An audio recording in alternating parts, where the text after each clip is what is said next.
loved everything about people business. And so when I graduated college and I started my civil engineering, I realized that that job was nothing about people. Right? Like it was more like, hey, instead of seeing people on a daily basis, I'm gonna look at the four walls of my cubicle and have that cubicle life. Any work these cubicle jobs before? Filter. We're just running meeting. Anybody work cubicle before? No? Just me? I'm lonely. There you go. There's my friend. Okay. Yeah, and so anything about that knows is that like on those kind of jobs, it's really just clock in, look down, do your work, and don't look up till it's either your break or it's time to clock out.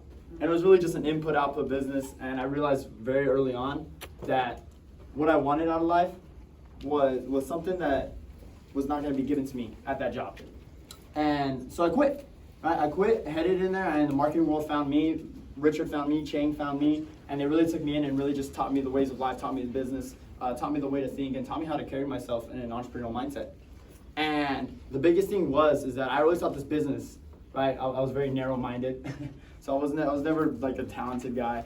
I really just thought this whole business was selling jugs for a while, right? And then after about 3 weeks, I was able to see the person who did my orientation move into management. And when I saw that, I was like, okay. And then my mindset switched. And that's exactly what I want to run this whole entire meeting over, is the most powerful tool we have and the most complex machine in life, which is our mind. Probably should have erased this before. Okay. And I love the whole idea because I think that I always thought like, okay, right, Jose, who runs the Orlando office, he's the one I actually saw get promoted. And I was like, okay, I'm about to see this huge switch. I'm about to see this guy going from going to the day-to-day, going door to door, to just running this huge $1 million business. And then I saw him, and nothing changed. And I was like, like, thought it would be a little more different. And then I realized that it's just because he was shaping his mind, that he was honestly a manager way before he got promoted. He was a manager way before he received the promotion. And it was because of the mentality he had, the mentality that Richard has, the mentality that Chelsea has. That's what puts us in the position we are. And that's what I wanted to talk to you all about today, is strictly just mind. Right? I don't want to write red. Is there another marker? Maybe? I got purple. You got purple. Purple's my favorite. No, That one's kind of dead. That one's kind of dead. I got blue one. Yeah, other one. Okay. And so, I know this meeting, so I don't need the rest. And so, the name of this meeting is actually called Protect the Goose. And you're like, hey, Danny, I thought we were talking about mind. Yeah, we are, I promise. I'll get back to it. Okay? And so, I'm going to just ask y'all a couple of questions. Okay? And y'all just shout them out. And we'll go from there. Okay, cool? Because I'm big on tests. I'm like college guy, I mean. All right. So, first question is, which animal, when they are terrified, sticks their head in the ground? Ostrich? Okay. All right? Okay. Which substance, when ingested by children, makes them hyperactive? Sugar, caffeine, right? Sugar's in, yeah, same thing, right? Okay. And then how many senses does the body have? 5. Okay. I thought y'all 6 if you watch the movie. 6 if you watch them. 6 cents, right? Great. And that's why I think it's so important, because it's like, hey, like we just know that off the bat. Like somewhere in our mind, we just found that out. Right? So that's something we just said, like almost subconsciously. Can we agree? Like we just saw that somewhere. Yeah. Well, the main thing about those 3 things is not only did you get those from your thoughts, but they're also 100% wrong.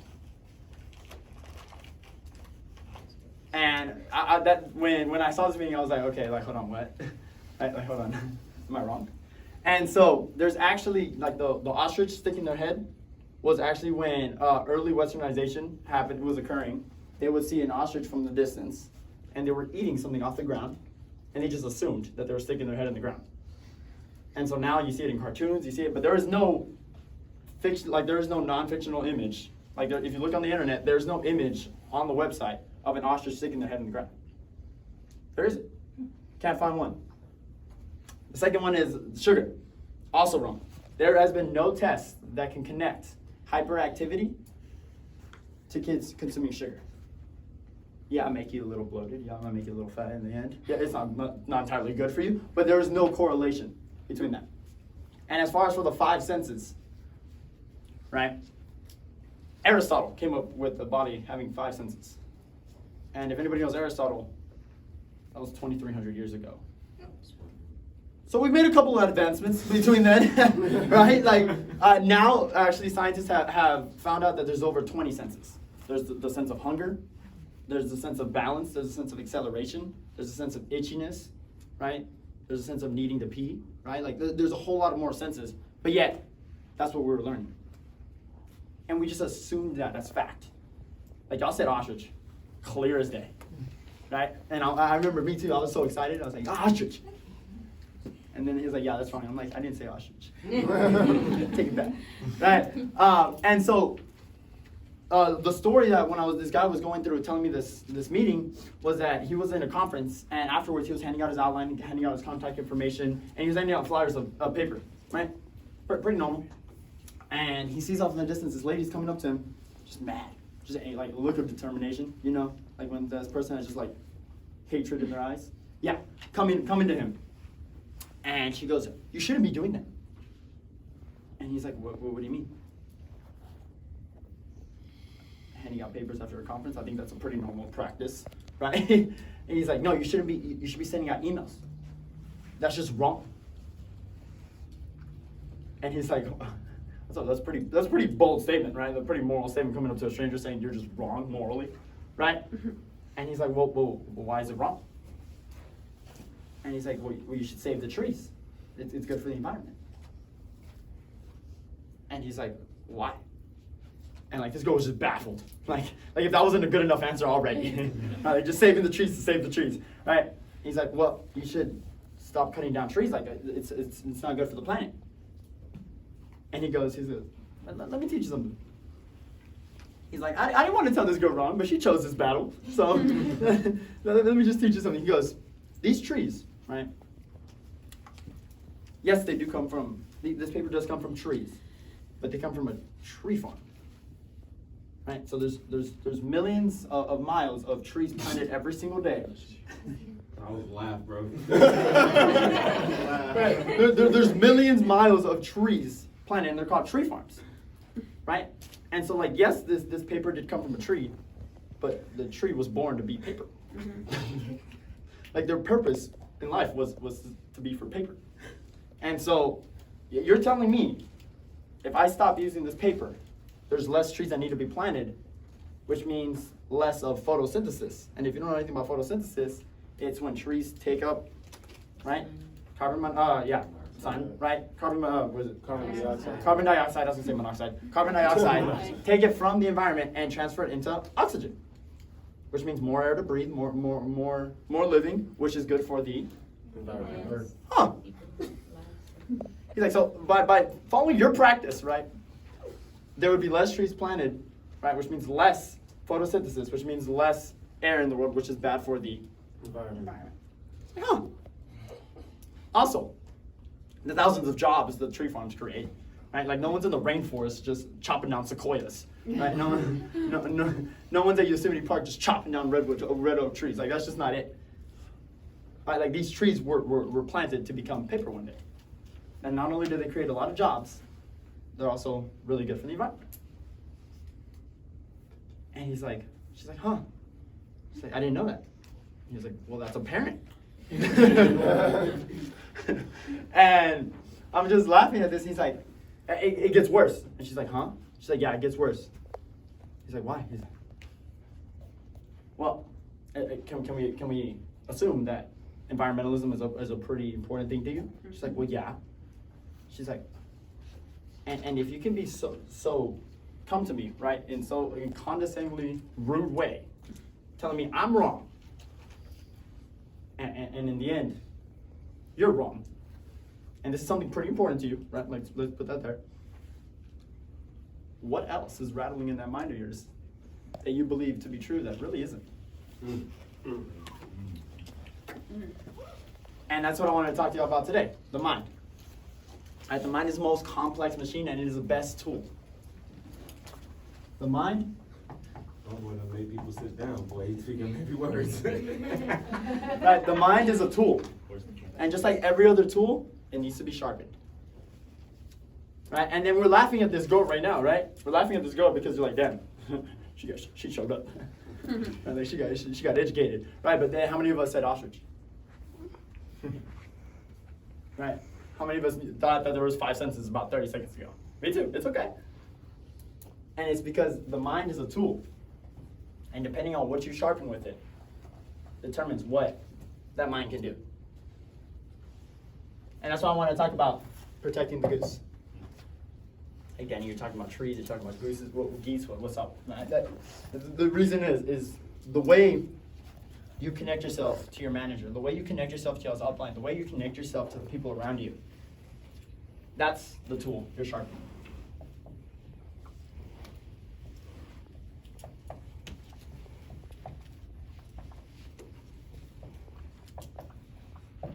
That's what needs sharpening. Right? And if you're just, I'm trying to remember that statistic, but it's like, how many of us have like social media? All of us? Okay, I have social media too. Yeah, well there's, if anyone knows about opinions, right, they're free. They're like Sample Sunday at Sam's Club. They're just going, right? And they say that people post on average about 2,300 lies an hour on the social media. And not on purpose, just something that they believe to be true that really wasn't factual. They're like, yeah, that's not true. Actually, I read it on the internet. I'm like, well, yeah, where'd you read it at? Twitter. We're still having this conversation. Why? Right? And I really think about this because, like, how many things have we accepted in our lives to just be fact and never once questioned it? Never once questioned it. Right? And I really, when I heard this, it's like they told me that my mind should be viewed as like a golden goose. Richard really put that image in my head that everything I inject in myself, everything I believe to be true is sharpening my brain. And if y'all had a golden goose that just laid golden eggs, right? Each egg was like worth $1 million. Would you let anybody touch this goose? No. You'd be at PetSmart every single day feeding them some good geese food, right? Like the top of the line. I don't even know what geese eat. But if they eat a steak, they're eating the best steak. Can we agree? Yeah. Right? Like you're nurturing, you're protecting that goose. Same thing with your mind. And y'all said, would y'all let anybody pet this goose? Would y'all let anybody walk this goose? No, right? But yet, if our goose is our mind, why are we letting just whatever's seen on Twitter, whatever's seen on internet, whatever's seen from negatives on downlines, why is that affecting the way we view this business? Why are we letting those thoughts come in and hurt our goose? And so what I really want to talk about today is the way we receive information. Because we receive information on a daily basis. Can we agree?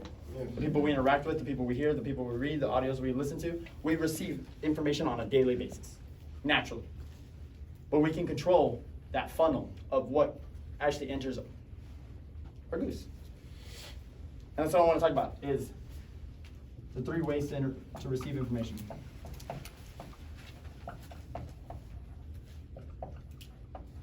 Because the first one that I always talk about is fruit on the tree.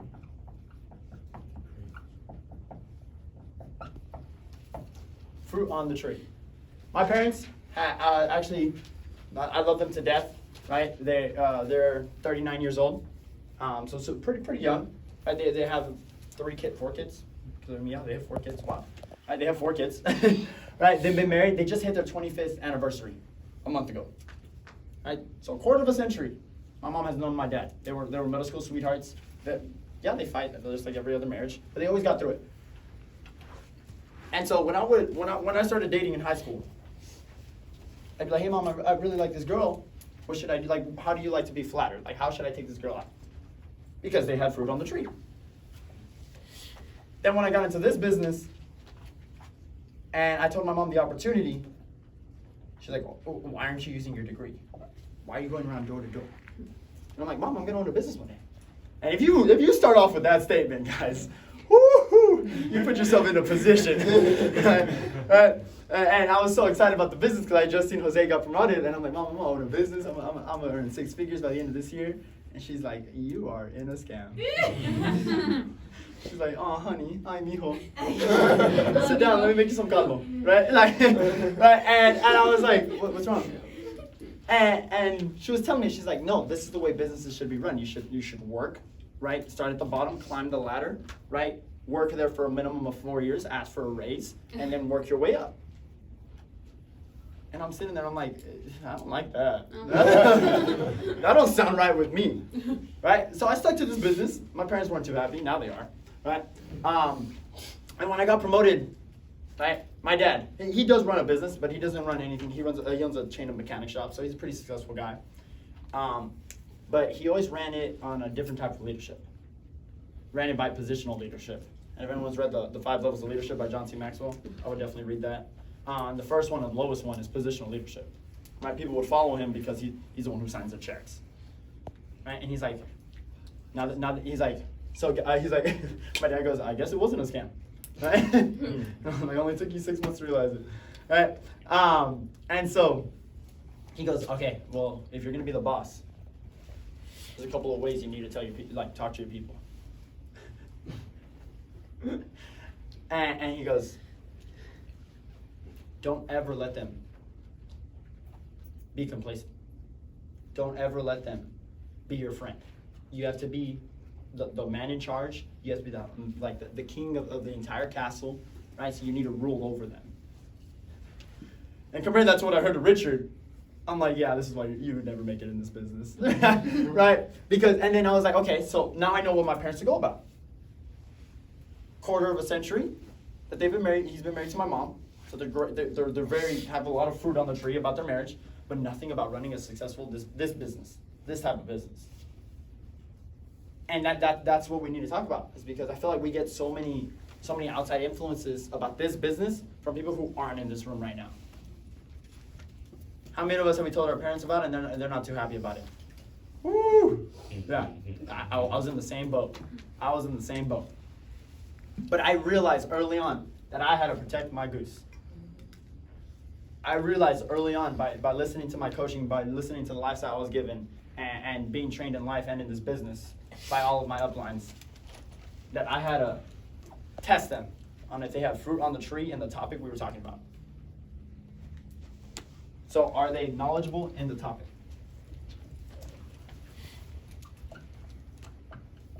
Knowledgeable and credible.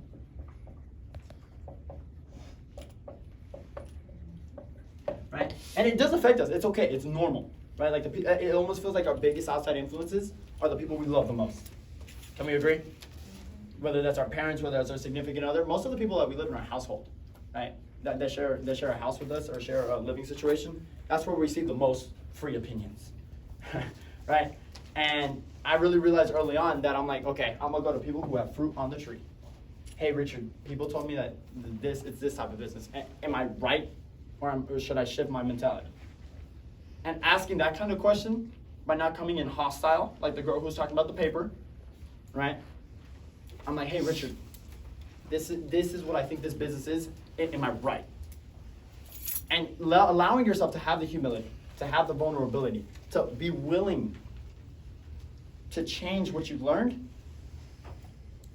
that's where the managers come in. That's where fruit begins to grow. That is why Chelsea is in the position she's in right now. That's why people are going through this business faster than ever. That's why Alexis woke up one day and realized she's about to have 2 leaders on her team with people pushing. Right? That's why Trinity is super excited to be in charge of training other people. That's why I see Zach come in hungrier every single day. I come into this office. And it's because this business is something special. Them 3 are protecting their goose each and every single day, and the only people they let touch their goose, feed, not compliantly, right? Walk their goose, right? Really just interact with their goose. That is their mind, that is sharpening their tool, are people who have fruit on the tree. Right? I always tell them, you are the outcome of the 5 closest people you spend the most time with. Hands down. You show me your 5 closest friends, I'll show you your bank account in 2 years. You show me who influences you, who shapes your mindset, and I'll tell you where you're going to be. And the good thing about this business, guys, is you are going to go a long way either way. But by doing this, you make sure you don't go the wrong way. And the second one is their influence. Who have they influenced? Who have they been in charge of? Who have they impacted? Right? And that kind of goes into fruit on the tree.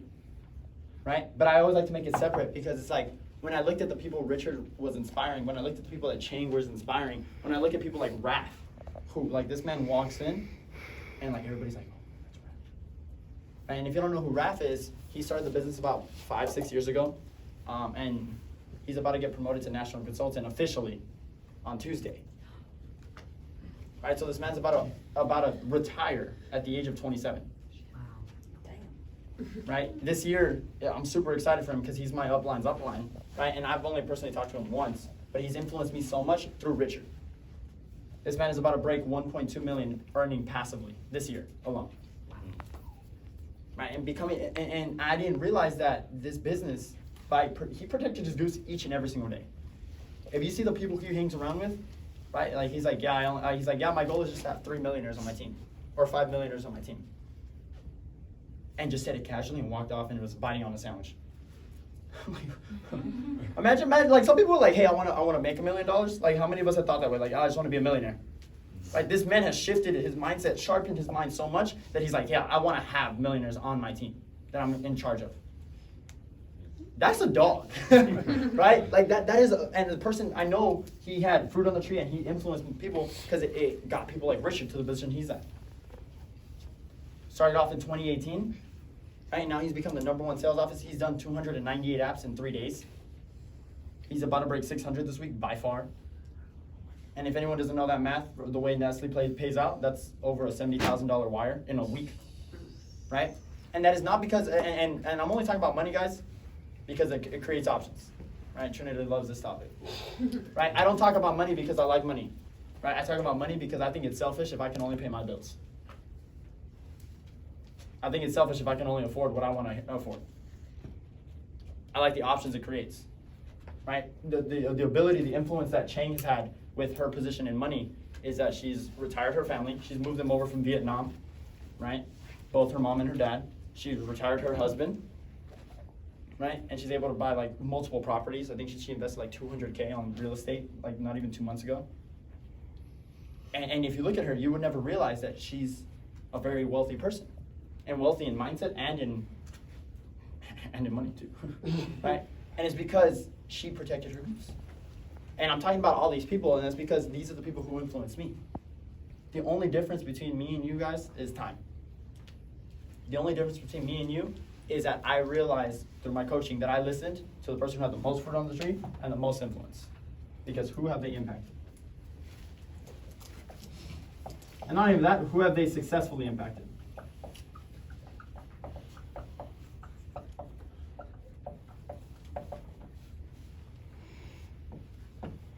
Right? And the third one to receive info is how will you apply it?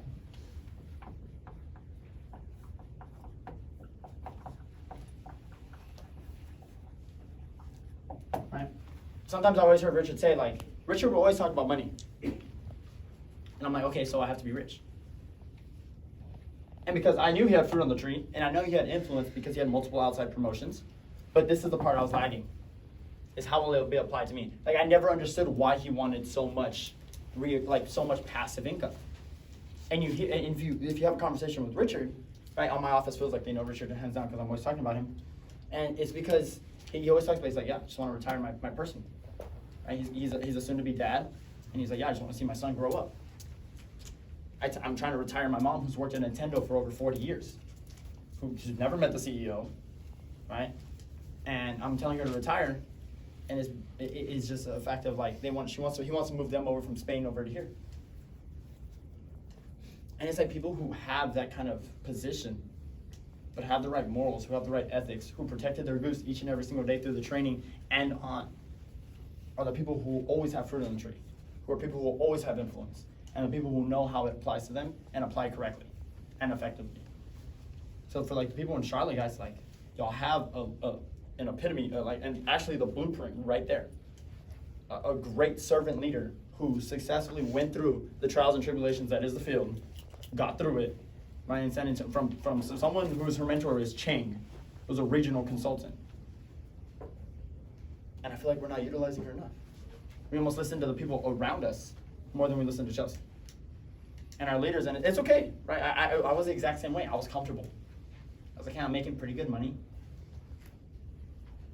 I have a pretty cool lifestyle, right? I love the people I work with. I'm fine here. And so I listened to more of my cross lines than my upline, because my upline was giving me something that I didn't want to hear yet, because he was holding me to the standard and he saw the potential that I didn't know I had yet. So sometimes we want to listen to our cross lines more because it's more comfortable than our upline, who's trying to push us to where we want to be. And guys, like, I'm here to tell y'all guys today that if you protect your goose and you sharpen it with the right tools, and when you receive info, you don't take it as fact every single time because the person saying it is just someone that's close to you. But you go through these 3 things, y'all will make it, y'all will expedite y'all's expedited process that is this training. Protect y'all's goose each and every single day, and you will make it to management in an efficient and in a morally, ethic, and correct way. Y'all think y'all can use that today? Yeah! Okay, so right now it is 13.